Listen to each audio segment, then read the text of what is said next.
The Nova Scotia Environmental Network is a nonpartisan, nonprofit umbrella organization that facilitates communication and collaboration across Nova Scotia's environmental sector. NSEN was founded in 1991, and over the next 30 years, many different environmentally focused organizations and individuals played various roles in the network as members, collaborators, directors, staff, and volunteers. NSEN's history seems to be divided into pre-2011 and post-2011. That was the year that the federal government decided to stop funding the Canadian Environmental Network and the affiliated provincial networks. Before 2011, the federal funding allowed NSEN to maintain a long-term executive director who could lead and grow the organization. So the loss of that funding was a huge blow. The network learned on Friday that their funds would be cut. Mr. Speaker, why is the minister withdrawing the funding from the Canadian Environmental Network? Mr. Speaker, the government has decided not to enter into a contribution agreement with the Canadian Environmental Network this year. Responsible spending and sound management of tax dollars are important at all times.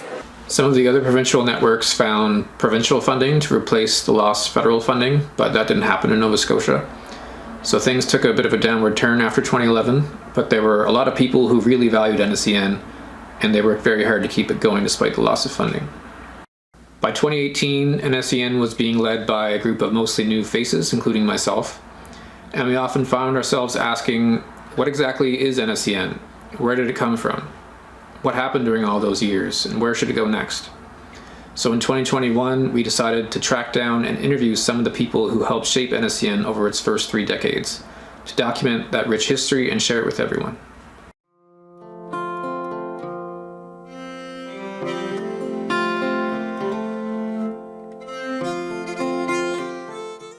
I'm Howard Epstein. A long time ago, I was the executive director of the Ecology Action Centre. So my name is Meinhard Doelle. I'm a professor of law at the Sheila School of Law here at Dalhousie University. Hi, I'm Veronica Sherwood, and I was the executive director of the Nova Scotia Environmental Network for about 7 years. Tamara Lorincz, and I was the executive director of the Nova Scotia Environmental Network from 2005 to 2010. I'm Karen McKendry. I'm the Wilderness Outreach Coordinator at Ecology Action Centre. My name is Janelle Frail. I was the Executive Director from 2010 to 2012. My name is Sterling William Wallace Belliveau, and I was a past Minister of Environment for the UDP government. My name's Joanne Light. I was with the board and interim about 5 or 6 years. Just tell you a little how it played out.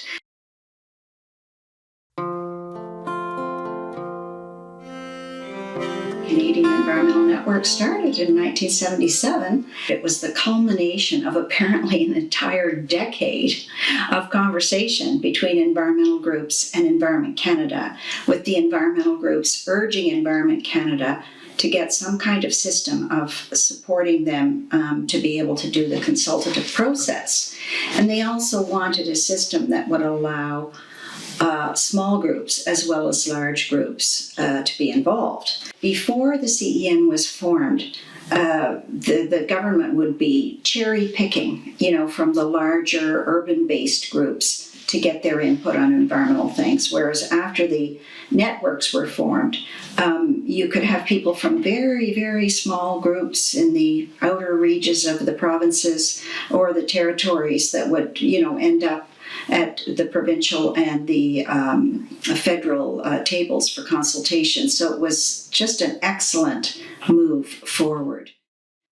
In September 1991, Ishbel Butler-Monroe, a Nova Scotian environmentalist, co-hosted a weekend conference with Citizens Against Pollution in Pictou, Nova Scotia. The group, like many others across the province, was fighting for the cleanup of their local harbour. The conference was attended by over 100 Nova Scotians, representatives from all political parties, and the local mayor. Discussion of environmental issues across the province signified a need for a provincial communications network for environmental groups to work together. Sunday was dedicated to a planning session where the Nova Scotia Environmental Network was born. Well, when I entered in 1988, it was already a massive beehive of activity. There was just so much going on. So many caucuses, so many groups involved, so many wonderful individuals across the province that, had jumped in and were working on environmental issues. We did have, the full support of the Canadian Environmental Network also at that time. So we had an opportunity to work, up and down the scale in terms of federal and provincial policy and legislation. When I first got involved with the Nova Scotia Environmental Network, it was when I took the position as Executive Director of Clean Nova Scotia. This would have been in 1995. It was really an opportunity to connect across the country with other organizations that were also trying to do something about environmental protection. And of course, there was a huge diversity of organizations. There were still lots of small environmental organizations with particular local or community focuses, so that they were concerned about their local landfill, or how solid waste issues were dealt with in their community, or they were concerned about a particular river or a watershed area, and they wanted to, or there was a focus on maybe forestry and clear cutting in their area. There were groups, from Yarmouth to Cape Breton that were like that. At the time, it was difficult to be in touch with everyone. The main way to contact organizations would have still been by mail or by phone. The network provided an incredibly important way of, as it suggests, of networking, of connecting with other organizations. And that was particularly the case for us in Nova Scotia. Yeah, it was a very lively and exciting time. A lot of big problems to deal with, and not knowing how we were possibly going to turn things around, but a determination to stick with things and use all the resources that we had at our hands. Well, so I see you have a very interesting document. It's called Building a Green Nova Scotia. It's about a 20-page document that was generated by the Nova Scotia Environmental Network back in 1991.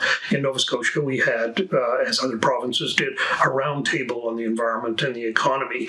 And as they struggled with the issues that were in front of them, they issued a white paper, which is a government code term for a think piece, something that sort of set out the issues and invited people to make comments, and we responded to it. We were already talking with each other, and so we should put a written submission into them, and if so, who's gonna volunteer to be on the writing committee? And so we did. So we looked at the different sectors. We looked at forestry, and we looked at the fishery, and we looked at mining, and we looked at relations with the Indigenous community, and we looked at some aspects of the direct financial affairs of the province, and we made some a variety of what I thought were very pointed, clear, easy to follow suggestions as to where we needed to go. This document was generated by people who came from different parts of Nova Scotia and who had engaged in local advocacy over particular issues. I mean, the Ecology Action Centre, where I was the director at the time that this was written, tried to take across the province wide-ranging ambit for its activities, but a lot of the groups were sort of local groups with particular policy focuses. But we all were able to come together and in our discussions agree on where it was we thought we ought to go. This indeed illustrates, I think, one of the great things about the environmental network, the NSEN, which was that it was an opportunity for us to talk with each other and to self-educate, and to then try and move with plans to educate the wider public. And I have to say, I'm very proud of this document. I mean, here we are, this was 30 years later, and it's still a document that describes necessary changes to make to different sectors of the economy in Nova Scotia in order to move to a sustainable basis.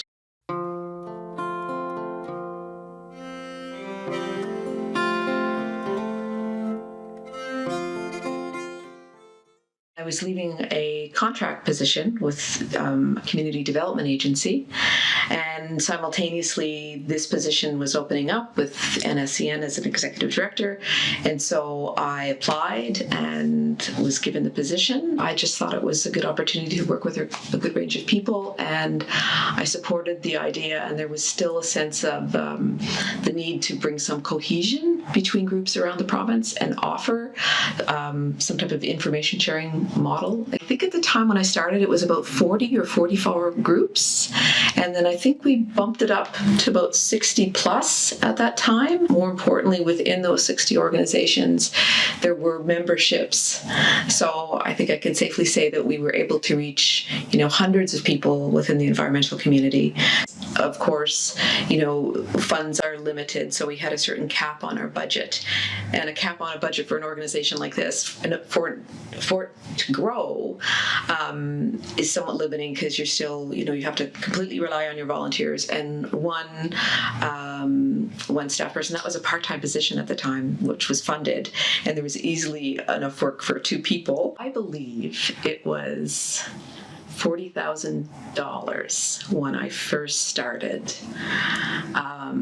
And then it very quickly went down to $18,000 for a part-time position, which, 15 years ago was more than it would be now, but it's still, it was still a part-time position, but that was the amount. And then the rest of the funding came from membership dues, which was very low, but really it meant that the board and the executive director needed to fundraise and needed to be out working with, again, other organizations that supported the network.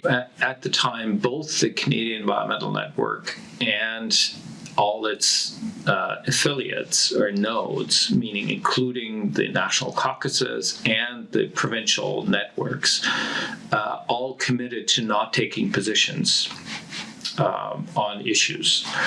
So ultimately, it was up to individual members to take positions on issues and to push for policy changes, push for law reform, and of course, that wouldn't stop all the members of the network from joining in on an effort to push for a policy change, but it wouldn't happen under the flag of the network. It would happen independent of that. Regionally, the relationship from my perspective was very strong with the federal government because NSEN, again, was not a political organization per se.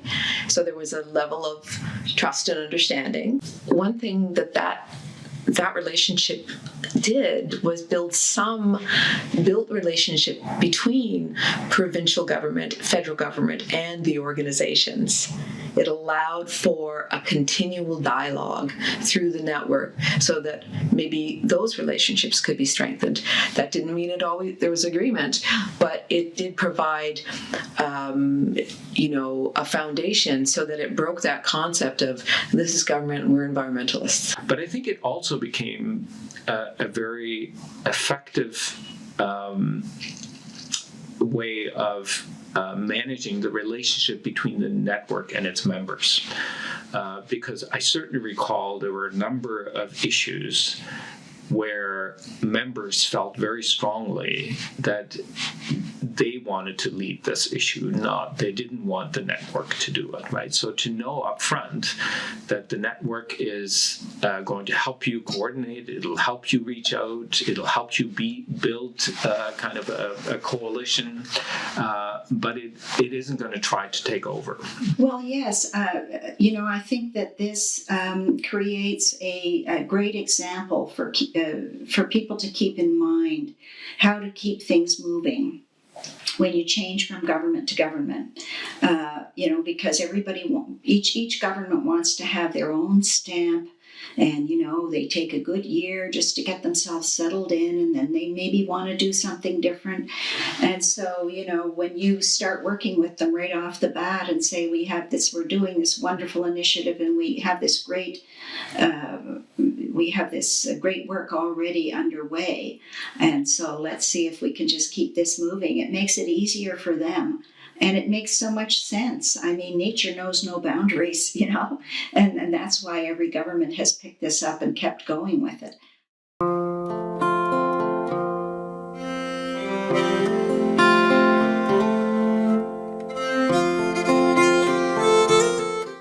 When I took over the organization in 2005, there were quite a few things that needed to be done. So there was some really important infrastructure that needed to be built. Getting a new logo, getting a new website, getting a e-newsletter set up, a regular membership update set up. So for instance, we needed a logo. We needed a logo that was scalable. And so that logo took quite a bit of time to do, because that image represents the organization. It conveys the aspirations and the values of the organization, and it was a really important branding exercise. Also organizing a tagline for the organization, connecting for a sustainable future.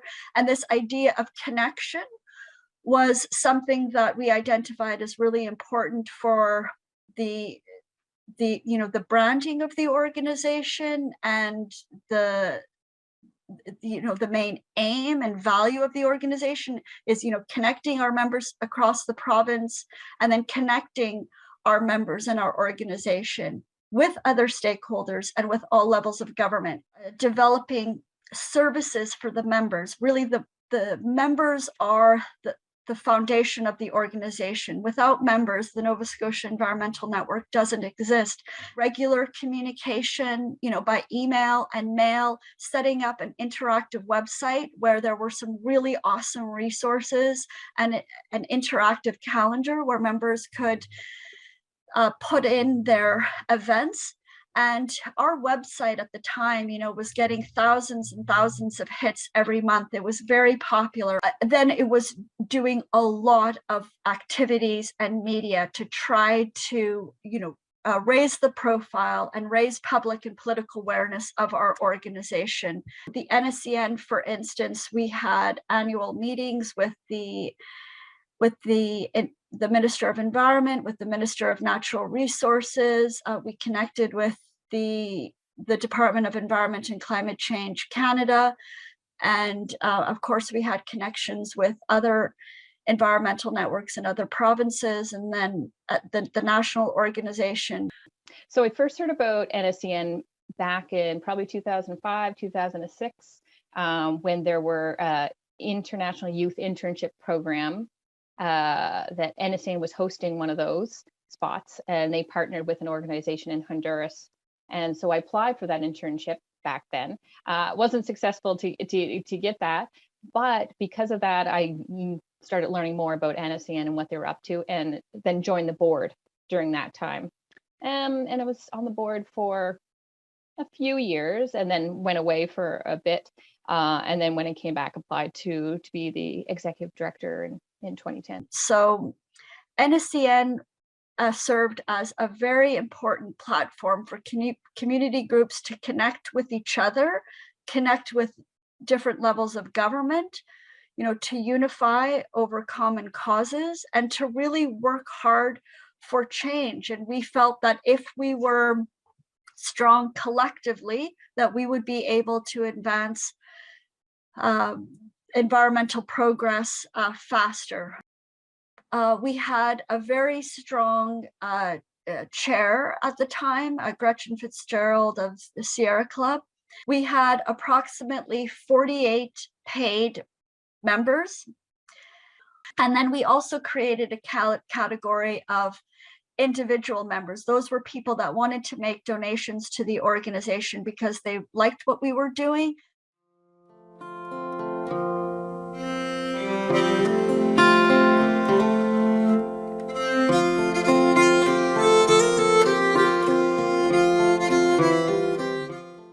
I'm delighted to work at Ecology Action Centre, which is one of the oldest environmental organizations in Nova Scotia and has been a long-time NSEN member. I think I just heard about NSEN through like word on the street as I was asking my professors and people I was meeting in Halifax, like what are the different environmental groups here that do different things. One of the known environmental groups was NSEN, both to, there's groups operating in Halifax, but then once you're in it, you could also find out other stuff that was going on more broadly in Halifax and Nova Scotia. And so fairly quickly, I found the Environmental Education Caucus of the Nova Scotia Environmental Network. And at the time, I was founding an environmental nonprofit focused on environmental education. So this was like the best network for me to belong to and make new contacts and understand the context here and how I could be helpful. So at the time, the caucus was having monthly networking meetings and also doing little projects. So it was just a perfect dovetail. I joined. And over the years, it's always been helpful to me. And then later, once I'd been in Nova Scotia longer, it was also a fit for me to take on a leadership role within the caucus. And the person who was the coordinator of the NSEN, Tamara Lorincz, also was leading that particular caucus. So she hosted monthly meetings, though there were other strong players involved.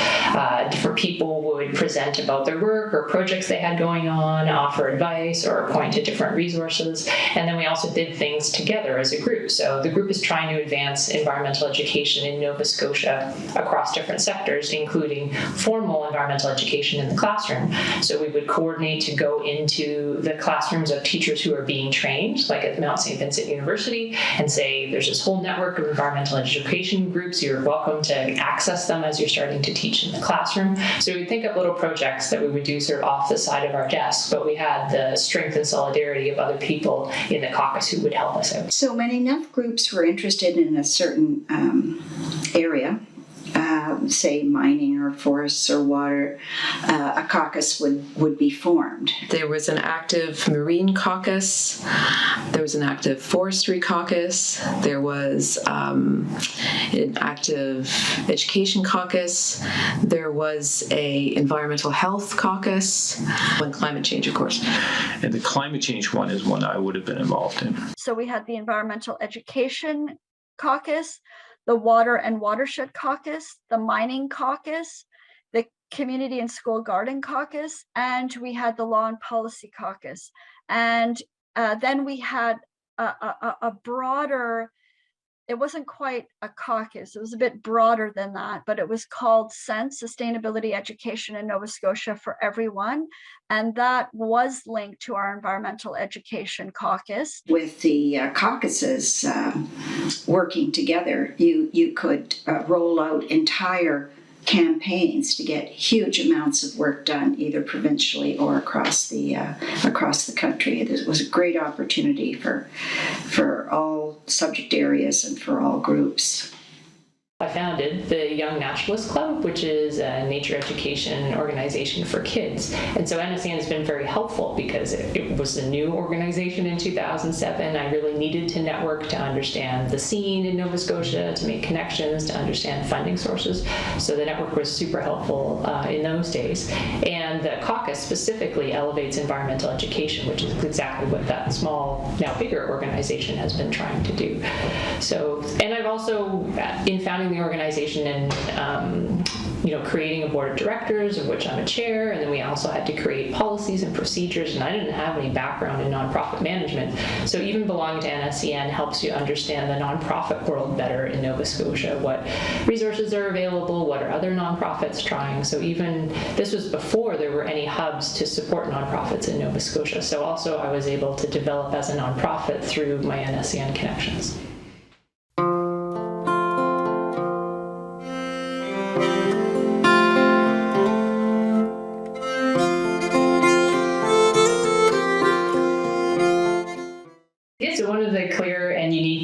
I I think, is the meeting with the Minister of Environment that's arranged each year. This has looked different over the years. So in some of the years where I first got involved, 2006 and 7 and 8, this was actually a day-long meeting of NSEN. So groups would come from all over Nova Scotia, and we'd often meet, spend the morning reconnecting with each other and sort of developing strategy and connections and making a plan for meeting with the minister. And then the minister would come sometimes for the whole afternoon, hear from groups, get in touch with issues from across the province, see where there's common themes, and share work that's coming up by the department. I would literally go there. Like, they'd have a conference every year, or they'd say, come over, Sterling, we're going to have a garden party. Okay, because I'm a so-called people's person, right? And I would sit down, but you instantly, if you go there, or they go on, or to their conferences, you're going to get to know what their priority list is. Okay, it's agriculture, or it's mink farms, or whatever. You've got also dealing not with the groups, but you got to deal with the bureaucrats just trying to push you. And then you got the political parties that wants, okay, do we have this in our party platform? We also would go and meet with the environmental critics of the other political parties in the province, and trying to bring to their attention our concerns. For 3 months or 4 months, it was just continuous briefings. Here's the topic, and I knew some of them, but I did not have the background. But it was 4 months steady, a briefing every day. Well, I guess I circled it before you asked the question. The 1%, we were under, in that same time frame, I'm thinking, when we first obtained office in 2009, we were given a mandate letter of acquiring a 1% saving in all departments. Every department had to find 1%, and to me, it's under that same scenario. Is that okay? Remember the briefings I told you about? Well, you get all the briefings on about where this money is spent. Okay, which one is a priority to your political party or whatever, and which one do you think needs to be eliminated? As simple as that. So we go through that exercise, and again, I would go out and say, what do you think of this program to the different environmental groups and stuff, and how important is that? Just casually just mention it, and you get feedback. There's still, I think, an aspect benefit that comes to groups, and that's for many groups, that's their only access to the Minister of Environment and maybe any political leader or department leaders over the years. And so it's also kind of a training ground on what you could ask for or do in meeting with a senior official, what you can expect. And then if you come over the years, you can also sort of develop that depth of like what to expect from the department, what you can really get out of it, how your group can shift or change your strategy to try to get what you would like in another way. And just sort of opens your eyes, if you're a group that doesn't really work politically, around what other groups are working politically, what can be accomplished through that. And so that political department connection, I think, is insightful for everyone who's been involved over the years, whether you feel like your group has accomplished a lot through that or not. Oh, I remember this one here. This is one of those outdoor events there. Yeah, I'm trying to think where that was. It was some. Yeah, there was all out. Does Windhorse Farm ring any bells? Yeah. I would describe NSEN kind of like the mycelium, like the fungal network in the forest. And I really started to see this when I started to come to some of the annual gatherings that NSEN would have, is I had been fairly focused on the issues that were of interest to me. But at the annual gathering, you would hear about people down Shelburne Way who were working on a different environmental issue, or up in Cape Breton. So that really let me see that this was like a provincial network and that there were many facets to environmental work in Nova Scotia. So when I was the executive director of the Nova Scotia Environmental Network, I organized 5 annual conferences, and I really wanted to make an effort to move across the province. So I had one annual conference in Yarmouth, and another one at Windhorse Farm near Mahone Bay. Another one was at the Tatamagouche Center, and another one was in Avondale, and we also had one in Halifax. So I think the amazing part about the annual gatherings were that they were low budget. People came in tents. There were no expectations in terms of comfort. So we were able to deliver them at an incredibly low cost, and often the simplicity of the event, is what brought us together. Annual gatherings were a really important time for the caucuses. This was their opportunity to meet face to face, and this is when they could sit down and really work hard together, prioritizing what their top issues were, and then also planning what was going to be happening through the year and getting an idea of which people would be, picking which areas to apply themselves to. We had because there were networks across the country, one of our annual general gatherings was a combination of, we did a regional gathering, but we did the national gathering, because there was also national conferences that were held with all of the Canadian Environmental Network. So we hosted both one year. So that meant that we had participants coming from all the provinces across the country and the members of NSEN to talk about environmental issues. So not only were we dealing with the provincial environmental issues, we were able to speak with our colleagues from Ontario, Quebec, BC about the issues that they were facing. Yeah, so it was great because you get to see people who are also passionate and knowledgeable and exhausted from all across Nova Scotia, working on issues that you've heard about in the news or don't know anything about, or are front and center and you have a lot in common. So I think that was really powerful to me annually for the entire NSEN. There were awards given and people acknowledged. We always had good food. It's like a central hallmark of that. And yeah, it's just really joyful and rejuvenating in a sphere of work that can be really exhausting and taxing. And so the Environmental Education, Environment and Sustainability Education Caucus has carried on that tradition in mini form. So the caucus has a summer solstice gathering each year where we have really good food, come together around common issues, maybe do some strategizing, maybe some professional development, but there's also room to just get to know each other as people and sort of recharge our souls.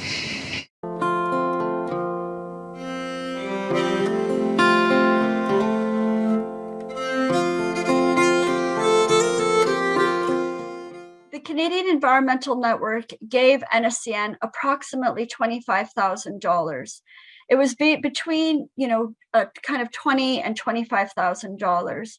And then there were years where I brought in almost, $80,000 to $100,000 to NSEN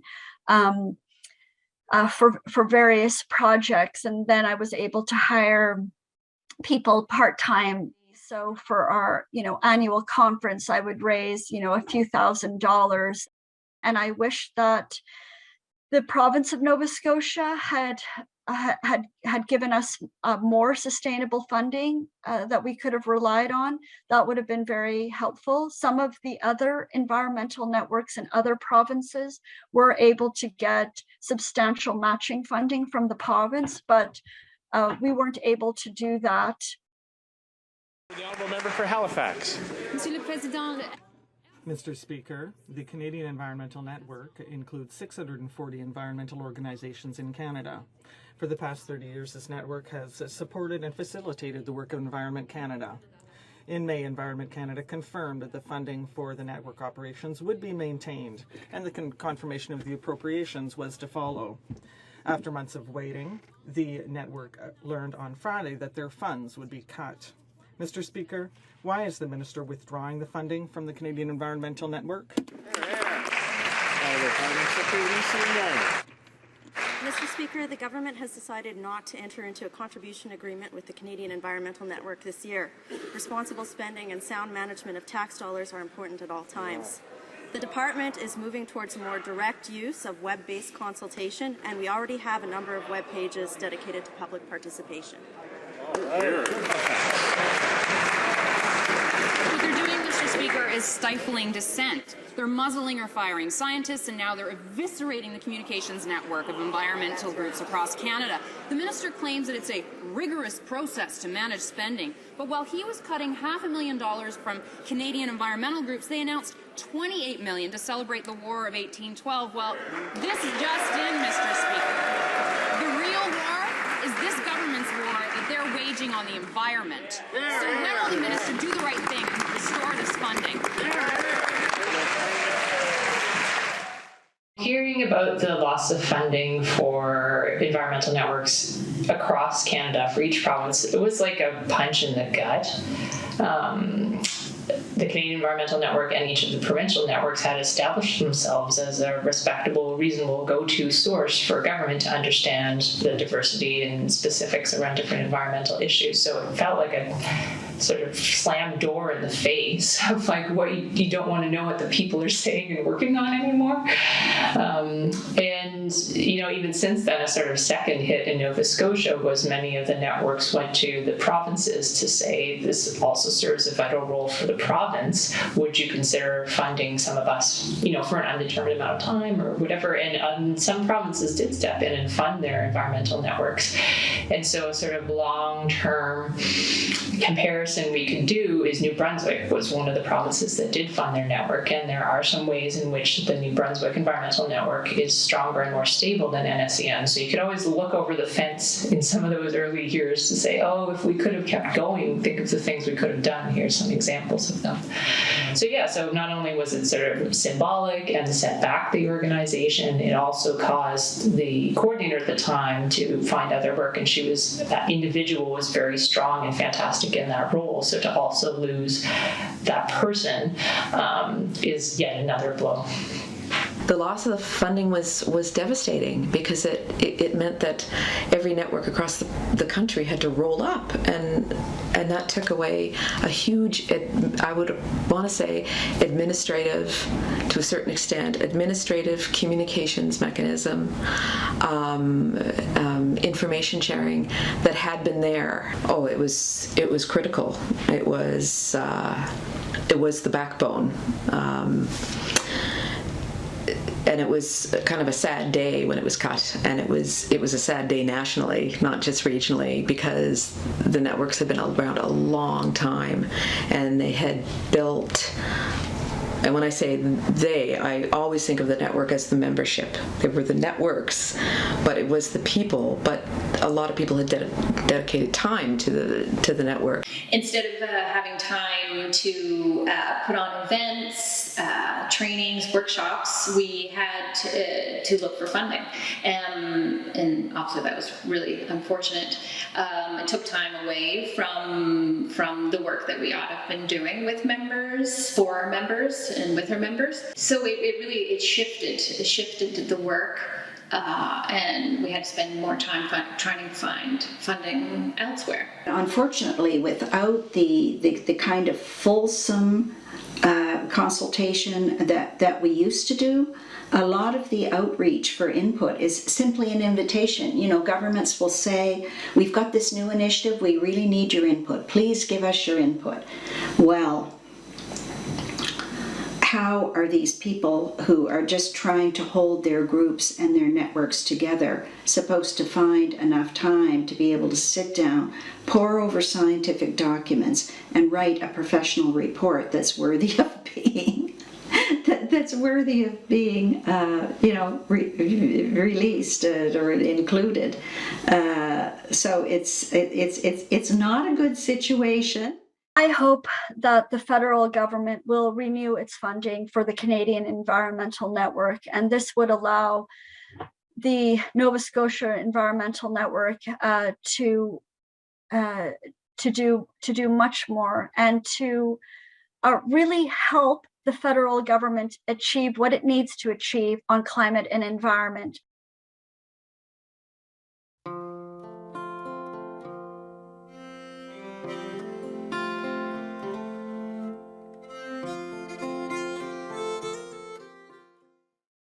At the time, I became aware that NSEN was looking for board members. They were, on the verge of folding, and they had this great exodus of all the board.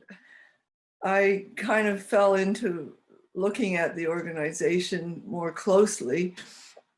I believe that the provincial environmental networks, being grassroots, citizen-led coalitions, were quite responsible in many cases for Canada's international reputation as an environmental steward, which we were really on the top of the pops then.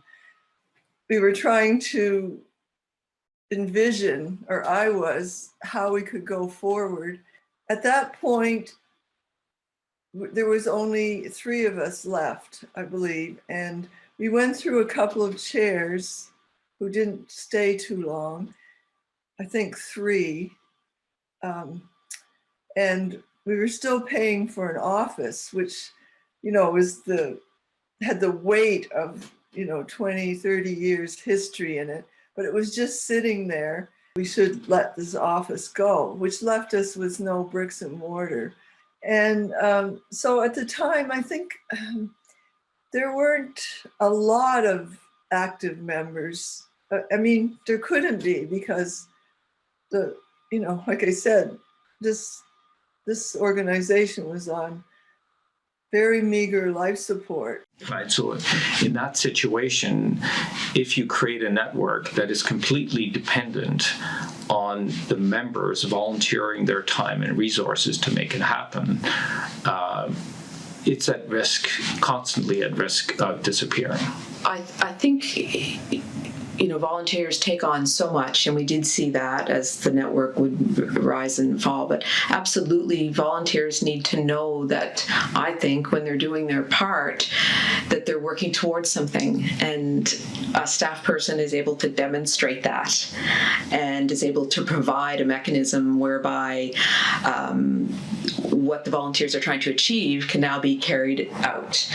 So then we were looking at this environmental trust fund of $300,000 in our provincial Department of Environment, which was sitting there as penalties paid by polluting bodies who had to pay fines. It went into this dormant fund, and we lobbied 2 or 3 environment ministers to do something with that funding, because as you see from the history, a lot could be accomplished with $20,000.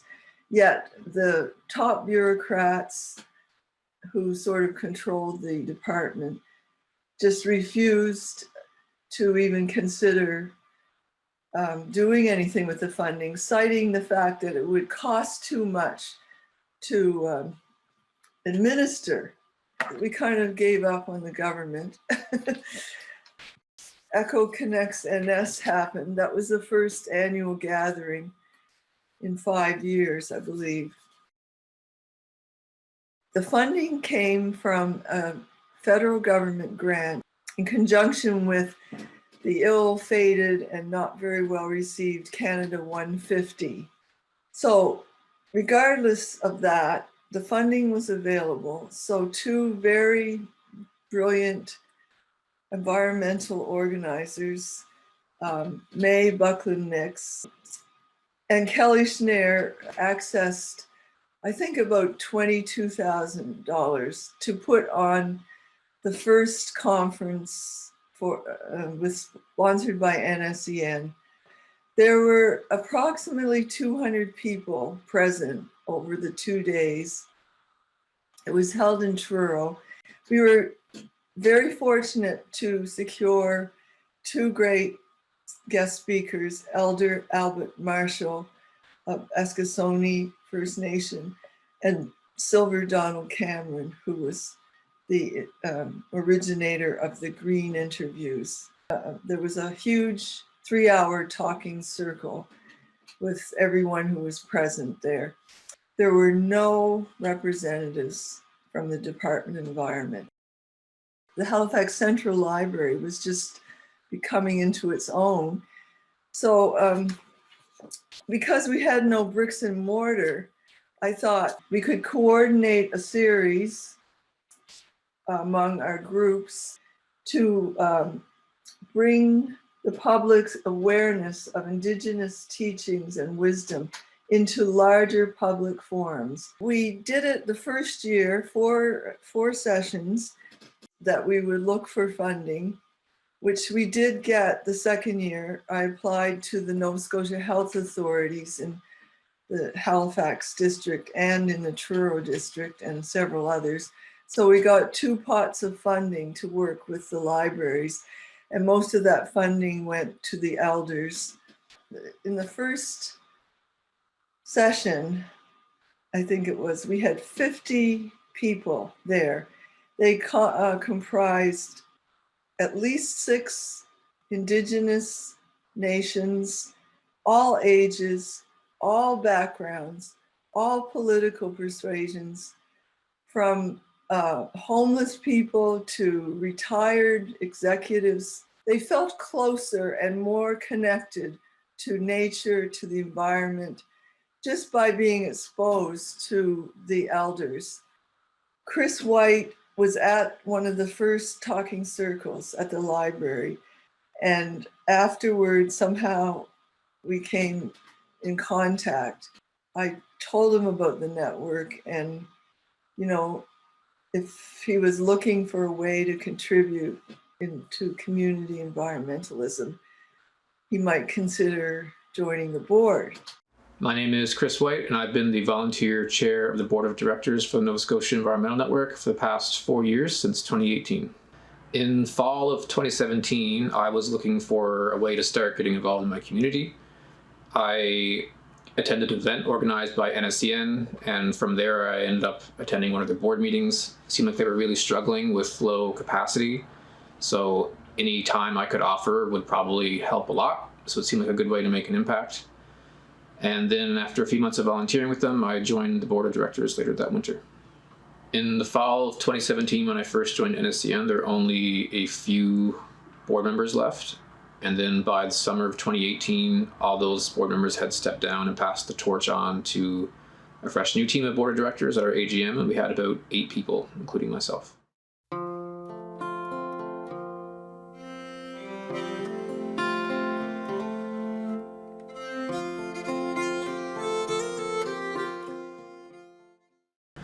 I became chair of the board for NSEN in 2018, mainly because there was no one else. I certainly wasn't qualified for the role, having never even volunteered before joining NSEN a few months earlier. We had a new team of 8 volunteer board members, but most of them were already busy with full-time jobs or raising children or juggling other community roles. At the time, I was 27 and had just started my PhD a few weeks earlier. I was really eager to make an impact in the community somehow, and grad school gave me the flexibility to make time for NSEN when I needed to. So it was a steep learning curve for sure, learning how to figure out how to run a nonprofit, but took the time and had some good people around me to advise me, and it worked out over time. In 2018 and 2019, we held, I believe, 5 in-person events. 2 were just our annual general meetings. 2 were our annual roundtables with the Nova Scotia Department of Environment, where we bring all of our members to meet with the Minister of Environment. And then in 2019, we also held an event where we organized a panel of experts on tidal energy at the Halifax Central Library, and that had about 200 attendees. And then in 2020, of course, the pandemic hit, so in the 2 years since then, we haven't done any in-person events. And beyond that, NSEN also builds direct connections between the environmental nonprofits and the general public. We regularly host webinars on a variety of environmental topics to educate the public on what environmental nonprofits are doing. And we also facilitate a system of volunteering where we help people in the public find ways to volunteer and contribute to environmental nonprofits and the work they do. NSEN is many things. It's a nonprofit, it's nonpartisan, it's membership-based, it's province-wide, it's all about environment, communication, volunteerism, education. NSEN itself doesn't do any of the real environmental work outside the support we offer to our members and the education we provide to the public. It's all the individual organizations that are actually doing all that work on specific issues. So one of the biggest impacts NSEN can have is providing a platform to give all those groups space to meet and share ideas and collaborate on common priorities and maximize their effectiveness on a provincial scale.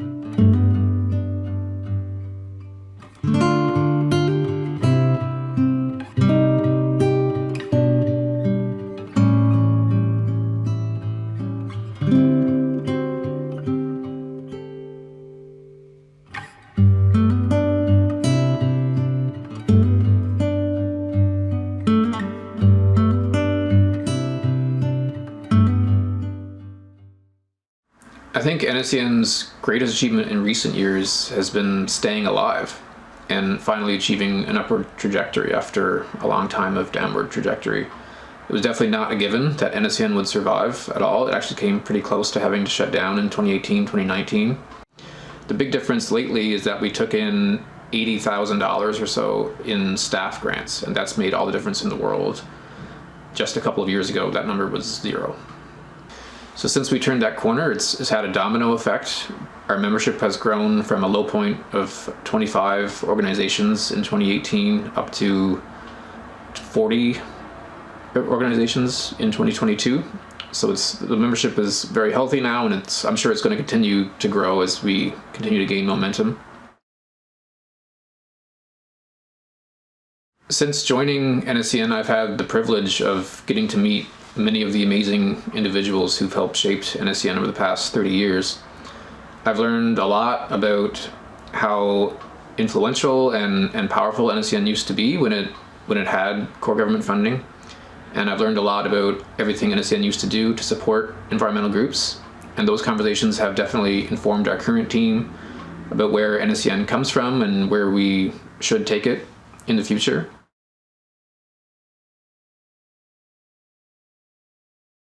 Up until 2011, NSEN had core government funding to keep an executive director on every year.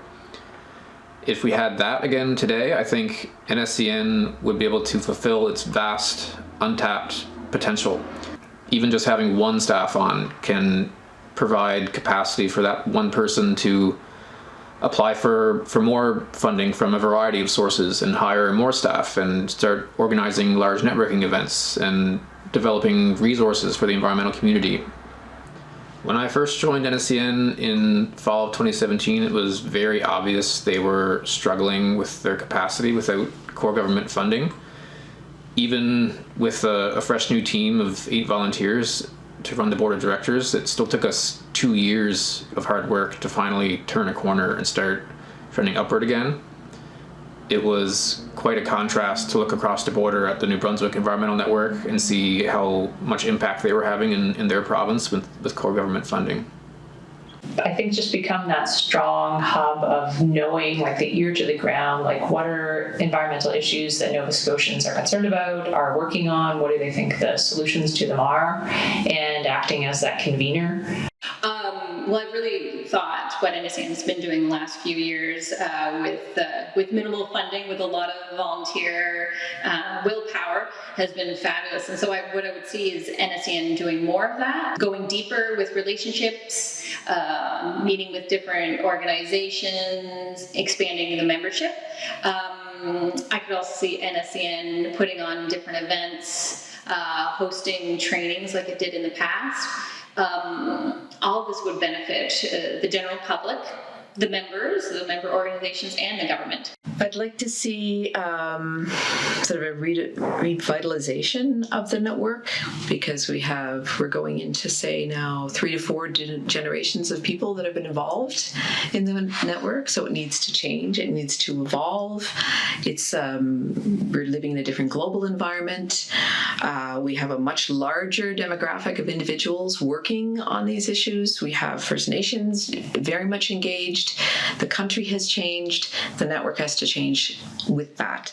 There would still be huge value in the annual gathering that NSEN coordinated. And I think the networking on substantive issues is still critical, and right now it's ad hoc, right? It requires an organization to reach out to other organizations, say, can we work together on this? Well, I would like for them to continue to have robust opportunities to participate in the development of policy and legislation, more opportunities to organize events for public participation. So it's important that organizations like the NSEN offer a credible path for elected officials to follow, that the NSEN educates the public at large on whatever issues they've come to grips with, so that those people then will tell the elected officials where they want things to go. And so, with funding, the Nova Scotia Environmental Network can just do that much more. It can help educate on environment and climate. It can help, take action. It can help implement programs. It can do all of that important legwork that needs to be done. Nonprofits ultimately serve the public good and fill in the gaps between what governments are able to accomplish. And now with worsening environmental crises, the environmental nonprofit sector is becoming increasingly essential. So a network like NSEN can make it easier for all those environmental nonprofits to do the work that ultimately benefits everybody living here. In the end, I think NSEN is like a great tree where every leaf is an organization or a person who genuinely cares about the environment, and all the branches connect them all together. Every leaf contributes a little bit to the tree. It can be volunteering for a day, leading a working group, giving a workshop, paying a membership fee, offering a meeting space, sharing a call to action, making a donation, partnering on a project, or signing a petition. Every contribution benefits the tree as a whole, and the NSEN team is like the trunk, putting down roots to try and find and develop extra resources for the benefit of everyone. And over time, the branches grow stronger and the tree grows and grows. NSEN is a story worth telling. It has deep roots in the early days of the environmental movement with lots of lessons to share with upcoming generations. It paints a clear picture of how much more a citizen-led environmental network can achieve when governments provide support. And it also shows that environmentalism is about more than just doing the work. It's about connecting with each other and feeling like we all belong to the same family, both human and non-human.